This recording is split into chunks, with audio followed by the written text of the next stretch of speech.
So He's on a Mexican radio. You know that song? No, it's from the 80s. You probably don't know that song. I'm very much looking forward to today's episode because we had some major auctions end last night, and the auctions at Golden's, I mean, they move markets, frankly. So back to your fractional report, sponsored by Collectable.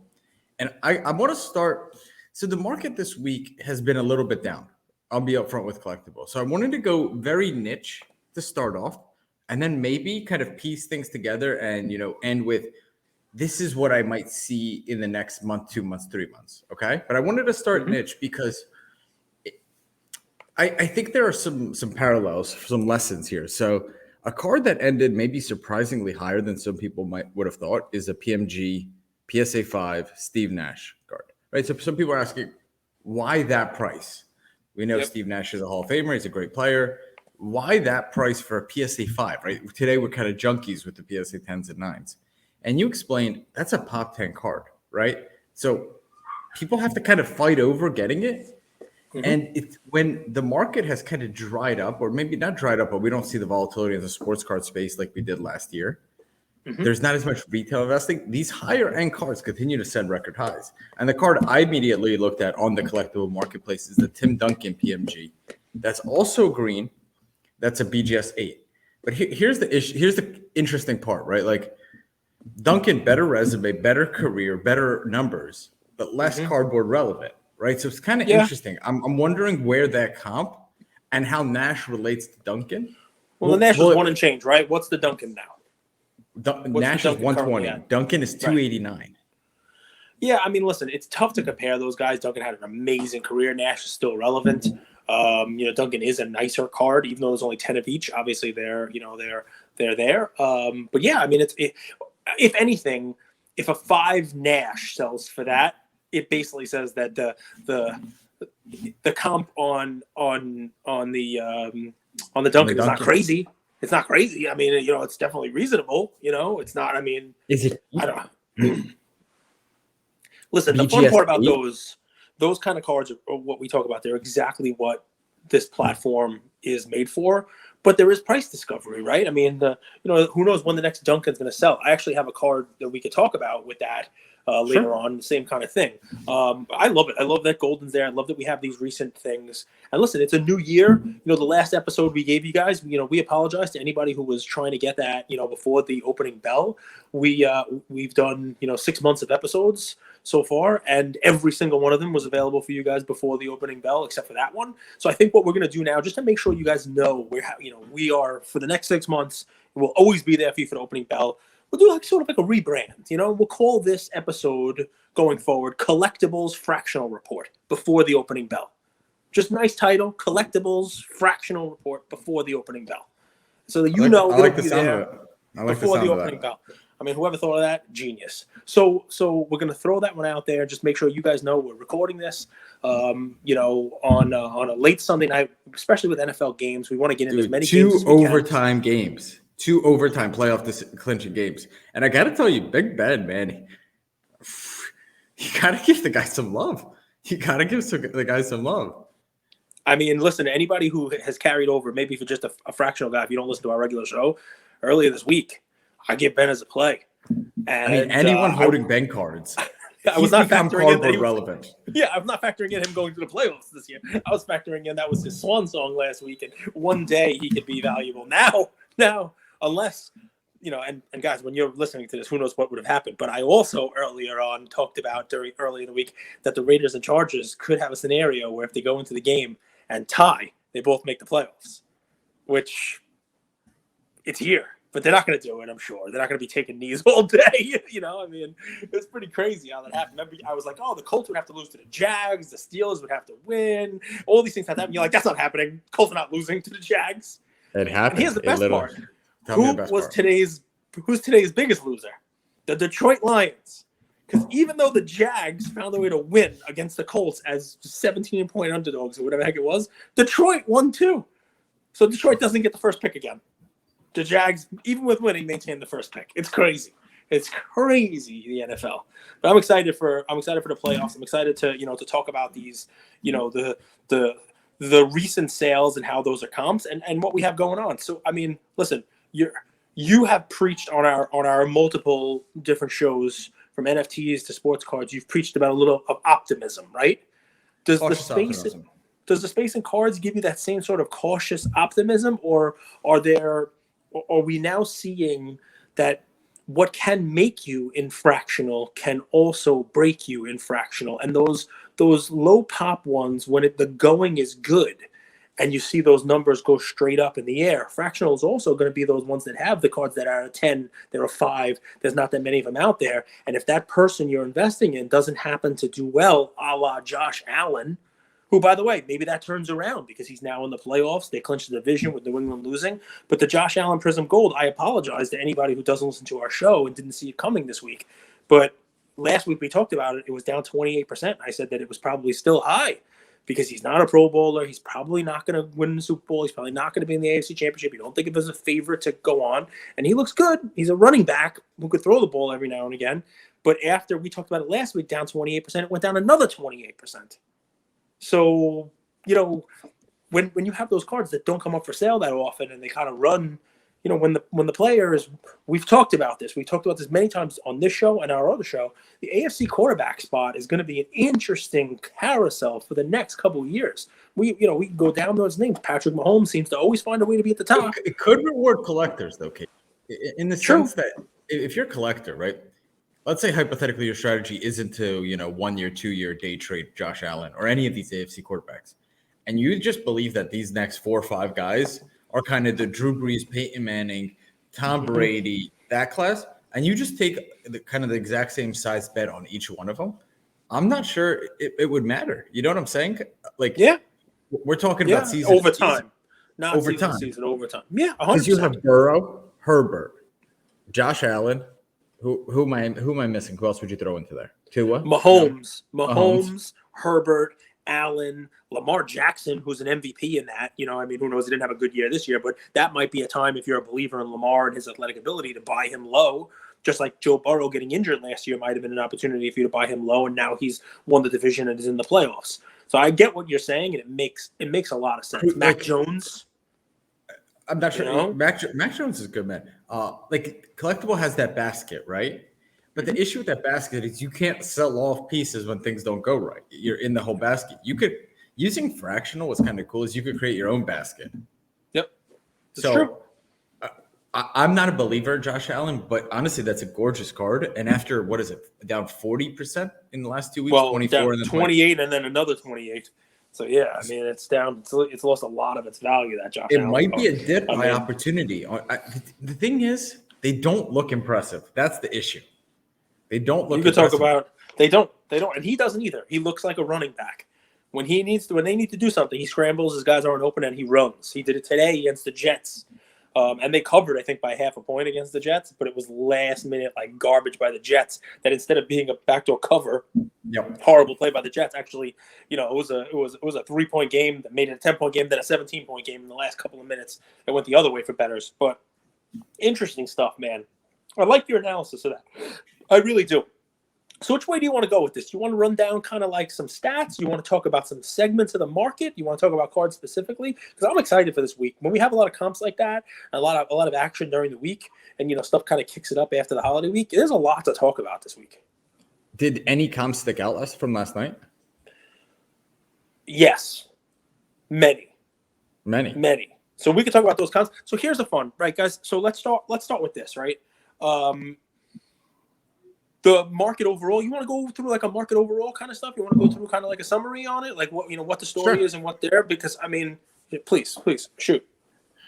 So, first things first, I'll tell you guys, Collectable app has its own data that you guys can go on and look at. So there's a lot of different data points to look at, but just across the board, and they break it down for us, vintage and by sport. So vintage, modern, ultra modern. So vintage was down 2%, modern was down 3.3%, and ultra modern down 5%. Okay. So that's how they break it down by kind of generation. Then by sport, basketball down 8%. Not really too surprising. It's mid-season, but I actually expect that to perk back up. Basketball is going to get really interesting as kind of NFL playoff comes to an end. Whereas even we head into NFL playoffs, I think basketball starts to perk up right around All-Star break. Baseball down 2.9%. I wouldn't expect that to continue. And then football down 7%, golf down 12%, boxing down 10%. But those kind of like golf and boxing niche sports, that's usually just one or two sales, right? So I wouldn't kind of overthink those. So yeah, baseball was up. I mean, we got to look vintage down, modern down. Baseball was only down 2.9%. But here's the fun part: if you look at the different segments and you break it down, the Bowman prospects continued a multi-week trend now of being up. Even Gleyber Torres, who we talked about last week, probably no one else talking about buying Gleyber Torres cards, was up 7% week over week from last week to this week. The Tatis Blue refractor up 1% and change. That Acuna Gold refractor up 10%. But with that, baseball was still down, and why? There was a segment, and I noticed this week, and you could talk about the market value if you like, but I'm just going to kind of gloss over these and then get into a card that I think right now might not be a play, but watch it, right? So I start looking at the data overall, and I try to do an unbiased review of the data. I try to look at like share price, from last week to this week, the week before, a trend of share price without looking at what the item is. This is why I don't go into it with my own inherent bias. That's what I do on a week-to-week basis. And the first three cards that came out to me as ones that were interesting, down, 10%, 12%, you name it. One was a $12.50 per share last week, down to $11.05. Market cap down, let's call it 15%, right? Another one that was 4, then 3.75, then 3.49, and down to 2.88 this week. Meaning over the last 4 weeks, it's down from 4 to 2.88. That's a pretty hefty 30% drop. I look at those and I'm like, all right, let me look at what these cards are. Are they Luka? Are they modern basketball guys who are injured? Is there COVID? And it's Carl Yastrzemski and Willie Mays. It's the Yaz and it's the Willie Mays 1960 PSA 9, right? So I look at these and I'm like, okay, it's vintage baseball. And I saw several other ones in vintage baseball that have started to trickle down. Now they're back to where they were when they initially started on secondary. Vintage baseball took a little bit of a jump, and now they're coming back down. So I started looking around and I found another one. And here's the card I want you guys to pay attention to, right? Okay, this card IPO'd at a share price of 5 with a market value of $38,000. Andrew likes to do market value. You can pull it up if you like while I'm talking. It's the 1948 Leaf Jackie Robinson PSA 3.5. So it's the yellow one, my favorite, old 40s kind of card. I love Satchel Paige, much, much lower pop. It's an SP compared to this Jackie. A lot of Jackies out there, hundreds of Jackies. 1948 Leaf PSA 1948 3.5. Leaf. Jackie Robinson. Yes, sir. I IPO'd at 5 with a 38 market value. It has now come down from that IPO of 5 to 3.7 per share, which gives a market cap of like 28 and change. You check. You see the chart the last week. It was up and then boom, just straight down. So what's the market cap coming in on that? 28.12. If my math was right. Wow. 28.12. Okay, but so here's the fun, right? Couple things. Number one, can you do me a favor and click on that card and show it? This card is gorgeous. This is one of the best 3.5s I've ever seen. Great eye appeal, great centering, good borders, looks like a much higher graded card, okay? And I believe Collectable had a little, graphic that they had on this. Which one would you pick without showing the grades? Before this card, became available. If you look at this card, it definitely, you tell me, does it look nicer than a typical 3.5 would be? So I'll tell you, when I first entered the hobby, like you learn these rules, like these unwritten rules, and one of them was for vintage centering is the number one thing. Centering is more important than everything else, and buy the card, not the grade. That really only applied to vintage. That's kind of where it came from, at least for me. So this is gorgeous. But I know the corners are a little bit rough, but the centering and it's super symmetrical.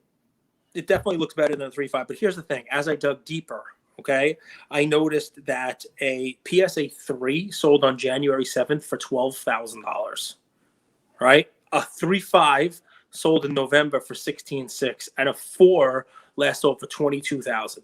So this, even with its reduced market price, with its reduced market cap of down to $28,000, is still more. I mean, it was definitely more at 38. It's still more than a 4 sold for. The last 4 selling for 22,000. So here's why I bring it up. One, it's in a market segment that seems to be taking a little bit of a hit. That's carrying the card down with it. Recent comps, especially when you see, it was an eBay auction. I think it might have been a Probstein, 1.7, sale of a PSA 3 for 12,000. This card may come down a little bit more. And if you have people who are just reading the headlines, and we've talked about that with Gretzky cards, some look better than others. We've talked about it with not every card is exactly the same. If you have people in this who are just reading the headlines and they think, wow, if a PSA 4 sold for 22, this card should be less. If this continues the retreat that we've seen, if this continues 4, 3.75, 3.49, 2.88, if you see that start to retreat like that to a point where it is priced at or below comps of a 4, I would rather have this 3.5 than most 4s that are out there, right? And this is where if you go beyond the headline and you actually look at the card itself, you look at the card, you buy the card, not the holder, right? This is one that has eye appeal. It has significant eye appeal. And I think, you might be able to, if people are comping it against 3.5s, if this has got a market cap similar to a 3.5, this becomes the one to get. This becomes a place where you can kind of arbitrage that not every 3.5 is the same, not every 4 is the same, not every PSA 10 is the same, that kind of stuff. So it's just something I wanted to, kind of mention. Sure, shoot. Go ahead. I found sometimes when you get into cards like this, it's not necessarily even about the entry, it's about the exit. So it's so much easier. Let's say the card behaves in the way you expect, 10 years goes by, this card is, $100,000. It has so much more demand because of the eye appeal when you're trying to sell. By the way, PWCCE, what you're reading, read about that, please. PWCCE, what that means. It just got upgraded, actually. I didn't know they do that. What does PWCC exceptional. Yep. So it means it's in the top percentage of 3.5s that people, they look at the grade sort of like Mike Baker does, PWCC does in their own. It's an eye appeal grade. So this card, among the 3.5s that are out there, this is one of the nicest ones, if not the nicest one that's out there. People do look at that. I had a conversation with somebody this week who was looking to buy a mantle in PSA 4. They showed me a picture of him. Like, isn't this gorgeous? I'm looking about paying $120,000. And I said, 120? Like, I got a 5. Let me show you my 5. It's got better color than that one. And I'd start thinking in the 120 range about selling my card. I don't want to sell it, but you're talking about that range. I'd start thinking about it. And he looked at the card. He says, yours is much nicer. The corners are nicer. The colors are nicer. But this one's got better centering. So I think I'd rather stick with this one. A 4. You paid more for a 4 than a 5. I don't know that the deal was consummated, but this is the conversation that we've had. Wow. So that's what happens with vintage. This is what happens. For centering. That's kind of cool. You don't hear that kind of stuff often. Yeah, I mean, it's definitely true. So, and mine is off-centered. Slightly, but it's a gorgeous card, and I don't care. So, some people are more about. I still think the Mantle 8 might be the best investment on Collectable. Let's want to jump into it. Let's talk about that. Let's talk about the Mantle 8. Give us some numbers, give us some rundown on it, and let's see where we are. So, when the market is running, here's my thought process. When the market's running, you want to be in the market and try to capture as much alpha as possible. When the market is, I guess, less volatile, for lack of a better word, you don't see a lot of these kind of record sales. Things are a little bit boring, dull. I don't know what word you want to use. The market, it's flat. Is that fair to say? Yep. I think you buy into a card that has upside but really little downside, right? And the Mantle still on here is lower than the previous comp. I know the previous comp was a beautiful Mantle. Go ahead, Cage. So what is it at? What's the 52 Mantle PSA 8 at on Collectable? 1.2 million, a little bit off center. We just talked about this, so I'm not going to beat a dead horse, but it's 1.2 billion, right? And then you go to recent card ladder comps. I think you could do this on the app. I can't do this here. There was one that sold at Golden a few months ago, maybe in October, for 2.1 or 2 million. So this one's $800,000 less. Love the card. I mean, can't go wrong with Mantle. The 53 Mantle. Am I sharing my screen? I'm not sharing my screen. No, I didn't know if you were trying to or not. See, slightly off-centered.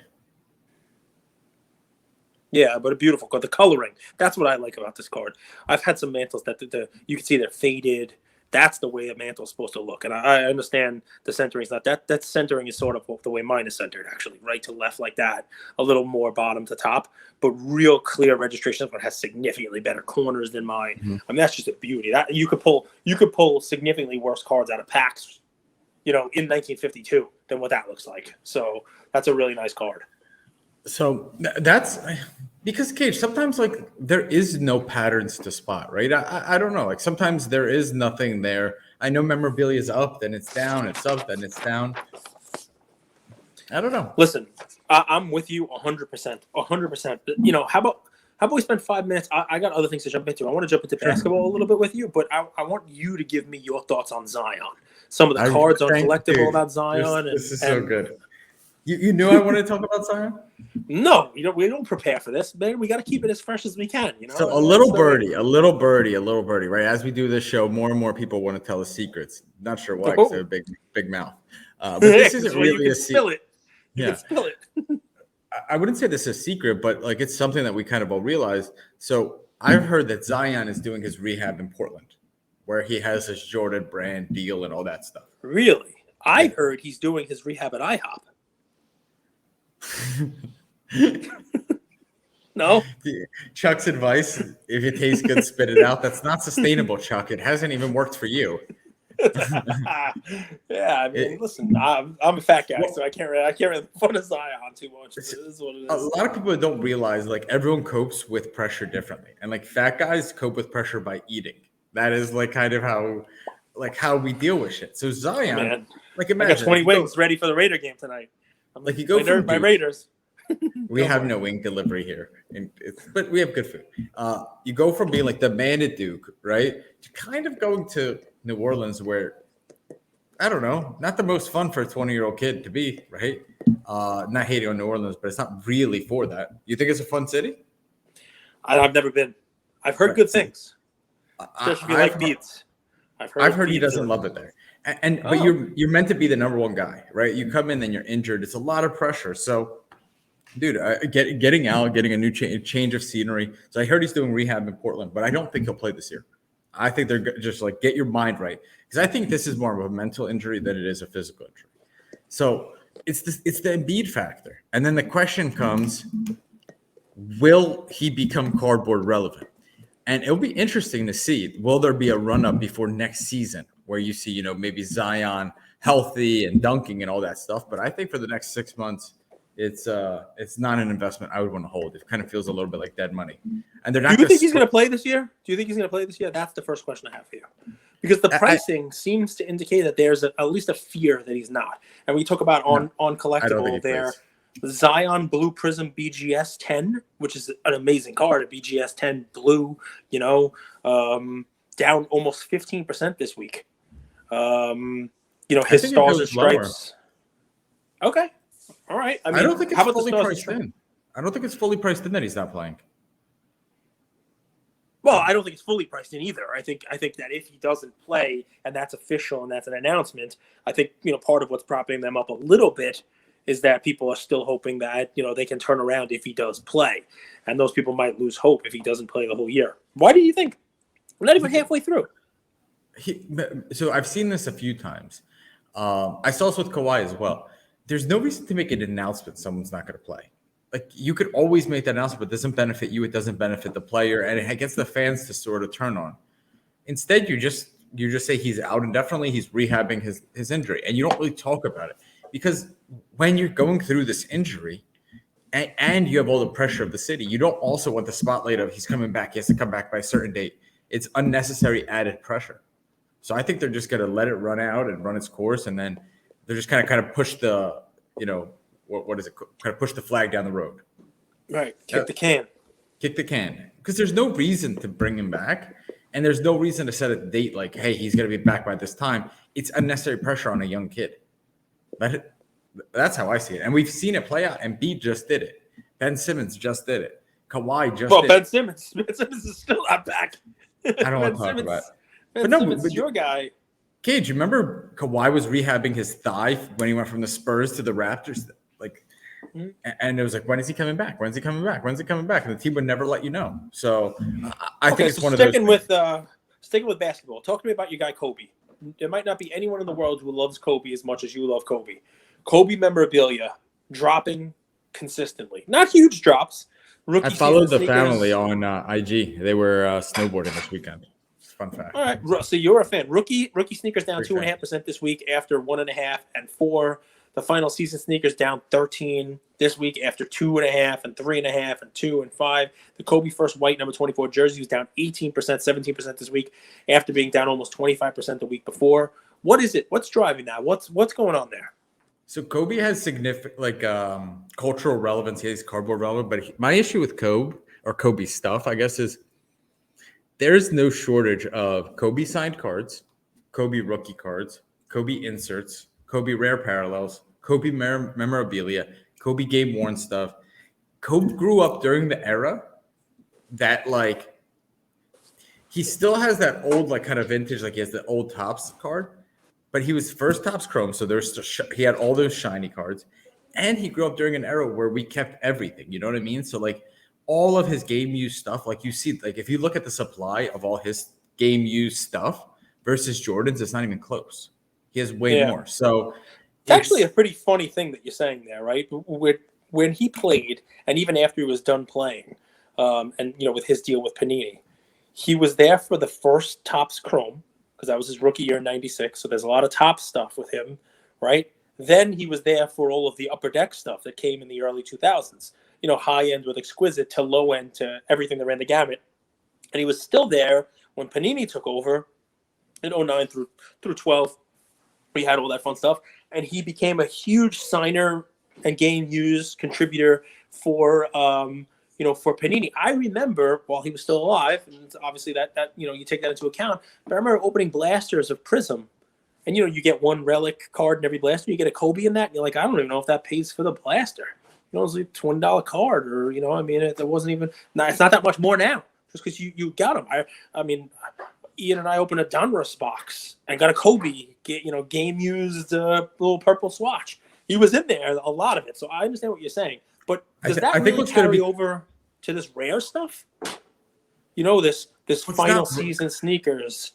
His final season sneakers are pretty rare. First white jersey number 24. Rookie season sneakers. Well, the answer is yes and no. Like, yes, it does, but I think it's hard to compare apples to apples with that. Like, what's more rare, Cage? Final season sneakers or rookie season game used jersey? Okay. But even that like kind of tug and pull. I think what we're trying to find out here is like kind of a little bit of price discovery up and down. And I think Jordan and Kobe gear is always going to trade once it figures like its equilibrium. They're always going to kind of trade in conjunction. So you're going to see a Jordan game used jersey go up in price, then Kobe stuff, right? But I think Kobe's always going to be a fraction of what Jordan game used and memorabilia is. There's just so much more of it out there. Right. I mean, it's a very good point that you bring up, right? On its own, Kobe's rookie sneakers sound rare, right? But if you're a Kobe collector, you don't just have rookie sneakers to choose from. You have final season sneakers. If you're a Kobe jersey, you don't just have his first white number 24. You got his purple and yellow number 8, his whites and purples and yellows and blues and black mamba. Oh my, number 12. I mean, you got all of these different. So yes, each individual one might be considered rare, but when you stack them all up on top of each other, a lot of rares mean you have something for everybody. And it's not. And you like see them in auction often too. You see them coming up like. That's interesting. It's a good point. Like, I don't know the last time I saw like a Mickey Mantle game used jersey come up from his rookie year, right? Because you don't see it come up. When it does come up, it's kind of shock and awe, and then it creates this bidding war. Like, I can't even imagine what something like that would go for. Kobe, I feel like every weekend his memorabilia is either IPOing or auctioning at one of the houses. And I think that's a good thing, man. We love Kobe. Asia loves Kobe. He was huge in China. Let everyone have Kobe memorabilia, the stuff that's more sentimental to them. And it doesn't have to, be a break in arm or a leg. It's nice that it could actually be affordable and attainable, I think. I mean, listen, on my end, a couple of Jordan things that slightly were down from, $7 a share to 6.5, it's tiny, 4 or 5%. The Jordan LeBron Magic trio, the Jordan Exquisite BGS 8 came down a little, and we talked about that last week. We talked about it a couple weeks in a row. That's the BGS MJ Exquisite Numbers Auto, which was down another 7% this week to a market cap of 51,025. That's a pop 2. So you don't really get this that often when there's 2 of them. And the other one sold in October at Golden for $87,000. So you have that, as this one starts to creep down, any further down, and you're talking about that card, another couple grand, and it's literally now at 50% of the comp of the other one that's out there. So and they're the same grade, same card, same everything. So that's another one to keep an eye on. You have anything else? Because I have one card I want to talk about. But shoot, please. The trio card always amazes me. The Jordan LeBron Magic. No, the Jordan LeBron. No, I apologize. I should have cut this one right here. No, not this one. Right, this one. So why does that amaze you? Well, first off, it's the trio crystal, So PSA Okay. 10. I don't know how many there are. But Yeah. what's interesting about this card This was is the card, by the way. When I said I have one card to talk about, this was it. Is it really? No balloon. This was. I'll save my card, and then you talked about it. But I want to hear your analysis of this card, please. I don't like card designs that are identical to the base, but just are numbered. I don't get the value. So the crystal, the only difference is it's numbered out of 50. It's the same look as the other card. You could get the base version, I guess. Can you even call it base? Like the base version of this card for I think 10,000, maybe 8,000 PSA 10. Can you grab this card on Collectable? Can you open it up on Collectable also, please? Sure. All right. So go ahead. Continue, please. Good job, Houston. Minnesota, Houston. Can you? So you don't like that card because there's 50 of them. They're numbered out of 50, and it's basically the same look of the card as the other one. It's not. It doesn't have a gold parallel on it. It doesn't have like a black border. It doesn't have any type of like extra shiny to it. It's just the crystal. Means it's numbered out of 50. Yes. And you don't like that. What do you think about the valuation? I don't get it. I mean, who am I to judge a card? That's not fair. You don't get what? That it sold for 151,000? So here is one of those crazy things. What's the market cap on here? 180. And IPO'd at 358, which I think is astronomically high. So that's the thing, guys. So here we go. So just to add some extra color to this, you now have some price. 246. You now have some price discovery on this one, right? Because what's it at right now? What's the share at? It's down, but it's still significantly higher than the 151.2 that it was at. And here's one of those things where I said, when fractional can make you, it could also sometimes break you, right? So this thing IPO'd at a 300,000 and change valuation. And the reason for that is because you know how many PSA 10s there are? 5. There's 5 PSA 10s. And if you go into the PSA, APR, where you click on it and you look for other auctions of this crystal, they have one of them. And it's a PSA authentic. Not a 10, no recent sales of 10, no price discovery, no nothing, right? And this thing was trading pretty significantly. This thing was trading 300, 200 and change, really high. I think it's interesting that when the golden auction was known, look at what the chart did over the last month on this card. You saw it up there. It kind of, I don't know if that's because anticipation of actually having a price and people being worried that it might be priced too high. Well, LeBron's market has gone like this too. So, but now you have a price on this one. You have a price of the exact same card, right? And and the card just sold at Golden for 151.2. I think this is a sub 100K card. I don't see much to this card. It's historically significant. I mean, I guess the argument can be made 20 years down the road that this is like the Irving Bird Magic, depending on the night you watch Carmelo play. Sometimes so I got one other one for you to look at. Where do you think Melo goes down in our hearts? Do you think because the other two guys on that card are Hall of Famers, top 20 players of all time?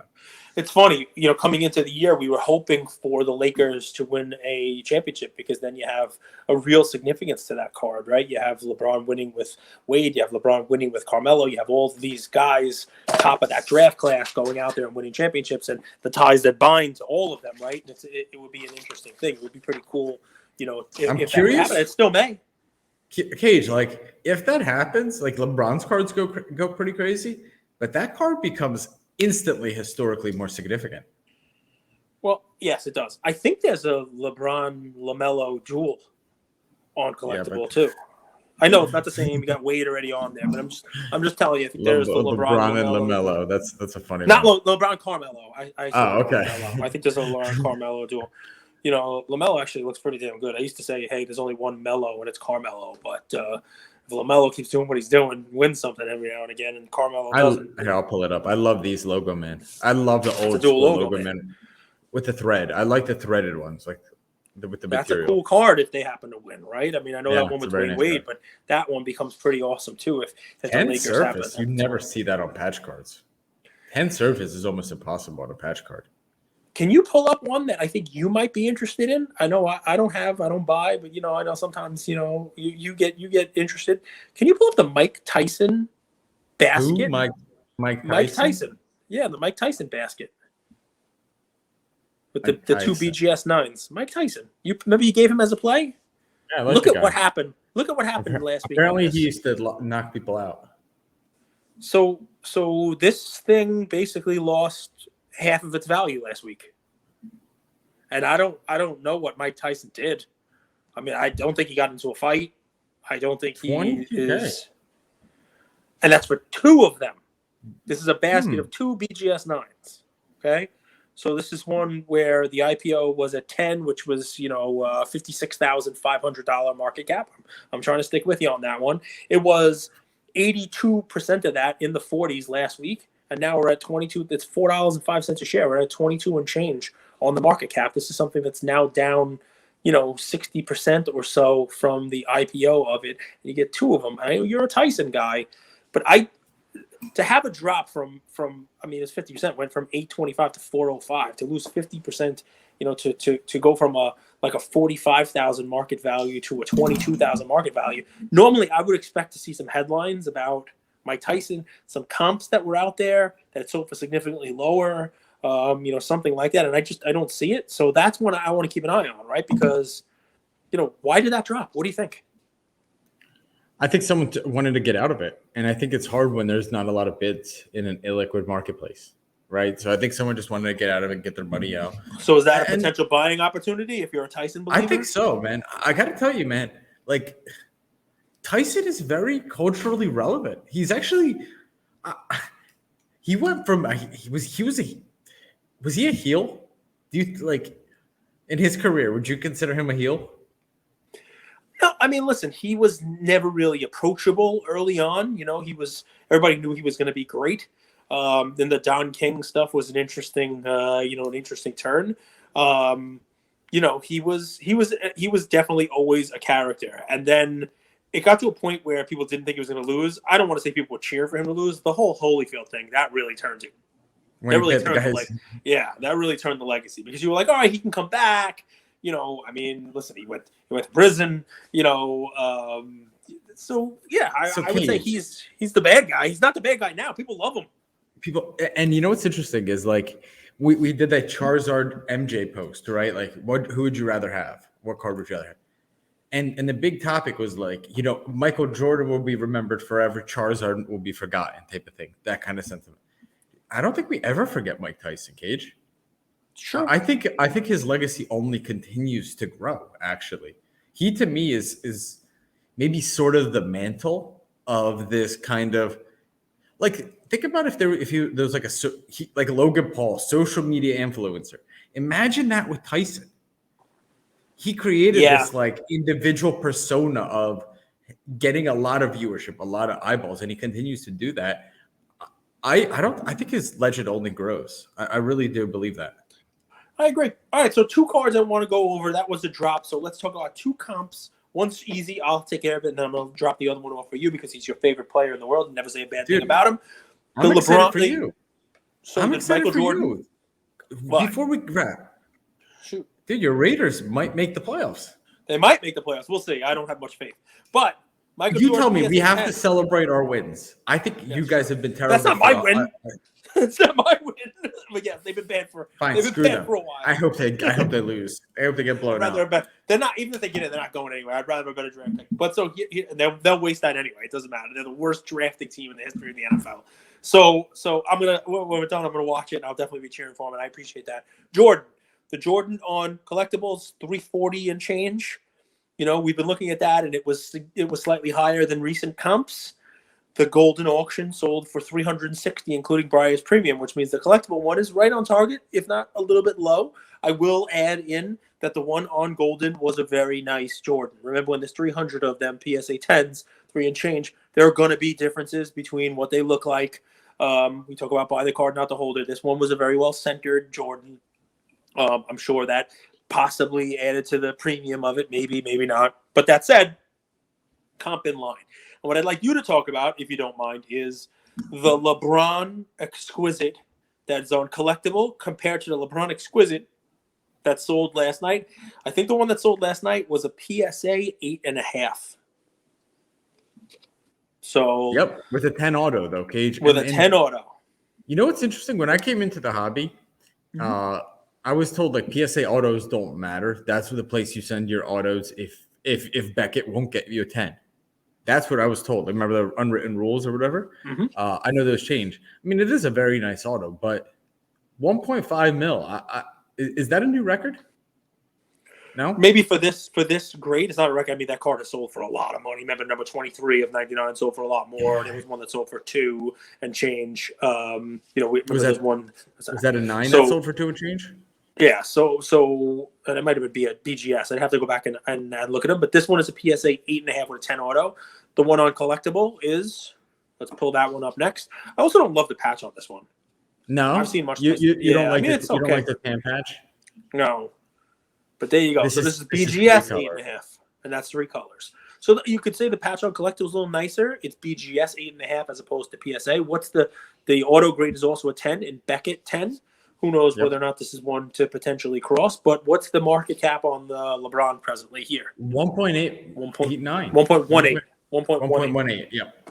Very different, right? Yep. 1.2 mil. Let's round up. So almost $400,000 less than the PSA 8.5. So guys, is this now the start of another run with LeBron starting to play better? Does this card start to move back up? And is the difference between a BGS 8.5 with a 10 auto and a PSA 8.5 and a 10 auto, especially if I think the BGS has a better patch with 3 colors on it instead of the 2-color PSA, is that worth $400,000 more? What do you think? Good decision to have to make. So this is maybe a data point I'm starting to notice in markets, and it's when there's a run, there's a run. But when things go sideways, just even temporarily, how likely are the holders to sell, right? And that kind of, when you have a Zion, people are like, I'm out, 50% drop, right? A lot of sellers. With this card, even despite a not so good beginning of the season, no one really was selling. And that just shows the strength of LeBron and the LeBron holders and the LeBron market in general. So LeBron's going to win in 2 ways. If they win the finals, this card is going to go nuts. I honestly think the floor is in for LeBron cards in general. I think that there's only upside at this point, just watching on the market. But even if he never wins again, he's just going to be revered, man. He's going to do so much after, and he's going to have a farewell tour, and he's going to play with Bronny, that there's a ton of like hype that's coming LeBron's way in the next 12 to 24 months that it would be like a cherry on top if he won the finals, in my opinion, at this point. All right. So no downside, potential upside, but the question remains: there's no downside, not because he can't do. Do you pay the additional $400,000, or is now this BGS 8.5 with a 10 auto now a bargain? Is it definitely now the right? Because no one cares about the grade on this card, honestly. Who cares if it's a PSA or a BGS in this card? It's just not a card where grades matter. Okay. Nah, I really don't think so. Maybe that's just my opinion. Cards like this, I never felt like the grade on the card mattered. Like if it's the same grade, maybe I'm wrong. It's the thick cards though, Cage. It's the same grade. All right. Listen, I'm with you. I tend to agree. I'm currently not in a position to to discuss having $400,000 extra to upgrade. So that's a lot of money. I probably would not upgrade it. I looked at the 2 cards; they look pretty darn similar. The autos look pretty similar. Patch looks nicer. The patch on this is nicer. This is a 3-color patch. I would say that's actually more valuable than the grade. Yep. But Cage, what I mean the market's in on LeBron, it's this. I'm not pleased with his on-court performance, but it shows that the people that are holding his cards don't really care about his on-court performance. He's already established what he's done. And so that's what I mean. Makes sense. We're going to go watch the Raiders now because if Derek Carr gets him at the playoffs, maybe Vegas Cage can get out of some of his Derek Carr plays. So, guys, that was another episode of Collectibles Fractional Report before the opening bell. This will be up, and you can listen to it before the opening bell every Monday. I got to commend you, brother. I got to commend you. I get a lot of DMs. I do. I get a lot of emails, DMs. You don't really even check your emails unless I tell you. But, dude, you bring it every single show, and you specifically bring it on these fractional shows. So shout out to you, man. It's a lot of fun, but there's a lot of great data out there, and I like doing these. I really do because, there is – I think people who are listening to us have a leg up. I mean, nobody else was probably on Gleyber Torres this week, and that card is up 7%. You know, the Jackie Robinson. I think that's important stuff to know. People might just look at the headline or look at the app and not realize that that is one of those PWCC eye appeal cards. Maybe people do not know last week that Tyson went down as much as it did. And if you happen to listen to us before the opening bell, it's actionable, data that you can use going into that, trading week here. And we get to talk about some of those comps. You now know about that Crystal card. You know about what the Jordan traded for. You know about what the Exquisite LeBron traded for, and some of the other cards. So take a look at the auction results, guys. It's important to to see what's out there because they provide comps, and some of the cards that are on Collectable, there's not that many of them out there, and they don't come up for sale that often. So you got to pay attention to that stuff. But I appreciate that, man. Thank you very much, and I thank you for showing up with a computer to actually show these folks for watching it on YouTube what cards we're talking about, because I can't do that on my phone because I'm an old man. I don't know what I'm doing. But thank you. Love you. We'll be back tomorrow, Luca Nation.